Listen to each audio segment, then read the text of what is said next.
So then your younger siblings do nothing with music? He doesn't do music. They do nothing. He likes music. We listen to music a lot, but Right. Whenever you catch a fire song, who do you send it to? oh, wow, great question. Probably my best friend that I talked about, Riley, Sure. or my friend Christian that I work with. We send a lot of music back and forth. Right. Dang. I feel like there's a big difference in being like, I love music, and then what you're doing, which is like almost a statement of like, I'm going to die on the hill of like music. Oof, yeah. You know what I mean? Like, Yeah. there's a big gap there. And I feel like you've really taken that leap to be like, man, musicians deserve to be paid what they deserve to be paid. Yeah. They deserve a place. Like, this is not like a charity, type situation. So will you talk to us about more of that process? Because what you're doing right now is like, in a lot of ways, creating space for music to be an option for people as a way of life. So talk to us about, hey, I love music. I love strumming the guitar and listening to it, to where you're at now. For sure. So I think like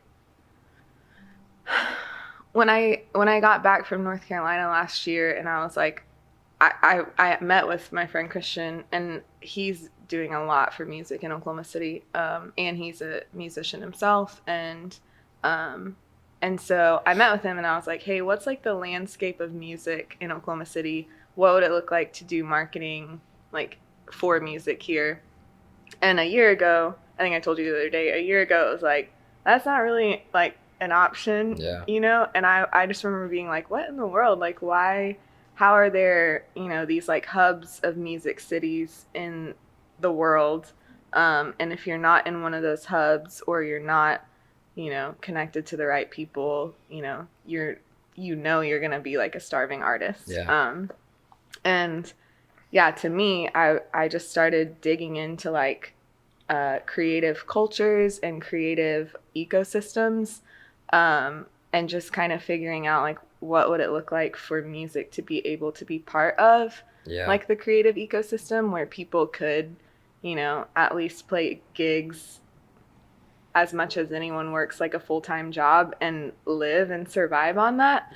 And so part of that, is obviously like people valuing the art of music and being willing to pay for it. So in the last year, there's been several people in Oklahoma City who have said like, I'm gonna pay fair amounts for music, or I'm gonna fight for opportunities for musicians. And musicians who have had to say, I'm not gonna play for less than I'm worth, or like for what, less than my music is valued for. And that's a big part of it too, because if there's a musician who's like, yeah, I'll do it for free, that's shooting other musicians in the foot, because people are like, oh, I can get this guy for free. So all of that like conversation has had to be happening at the same time, like teaching musicians the value of their art, teaching musicians how to be entrepreneurs and to, see what they're doing as a business and to be willing to invest in it. That's a huge thing. And to bring a good product, like all of that has been like conversations that we're having with local musicians. Excuse me. And it's been cool too, because I've been getting to see that while I'm learning it with my own business too. So, like, what does it look like to build a brand and to have like a social media strategy and to have an LLC maybe, or make these connections or go to networking events. So all the things that I've been doing with like a marketing business has really translated, I would say like a creative marketing business has translated into like the creative music world here. And then, just like dreaming about what that looks like for the next step of Oklahoma City musicians, and, like planning some travel dates with musicians next year so that they like can see outside of Oklahoma City. But really just fostering, like the ecosystem of music, and I would say creativity, like creative arts and industry overall in Oklahoma City. Oklahoma City is growing so much right now. And that's kind of the next step. Like we're getting the Contemporary Art Museum and lots of opportunities for artists.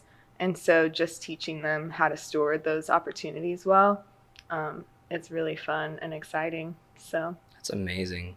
It's incredible to me that like, I mean, it's a real battle to like educate, first of all, like establishment owners to value that, but then also like the creatives themselves to say, hey, there's value. Because when you look at the statistics of the way that like pockets of a city are established and become thriving pockets of a city, the majority of that is that artists occupy like a rundown part of the city. Art starts to thrive. People are drawn to art. And then investors come in to a place that is already proving itself to be sought. You know, go in, develop that area, and then that pattern just kind of continues to happen around the city. So the fact that that educational process even has to happen is interesting to me because, I mean, it's not in the sense that like the personality of most musicians is like, I just want to create, period. And creatives in general, but like the educational process of like, there's great value in what you're doing. There's great value in investing in what you're doing.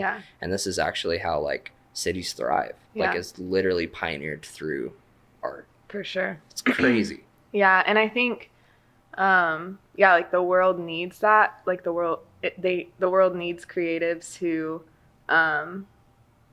value their own art and I have found that a lot of artists, they're like, I want to make art and I want to spend my time making art. And it's hard to like hold those things with both hands and like also seeing yourself as an entrepreneur, which I think that's where like my passion is too. Like I love doing the creating. I love writing songs. I love that process in part. But I also love doing marketing. I love the grind of like planning events and all of that. So I kind of see that as a place that I fit. Bridge the gap.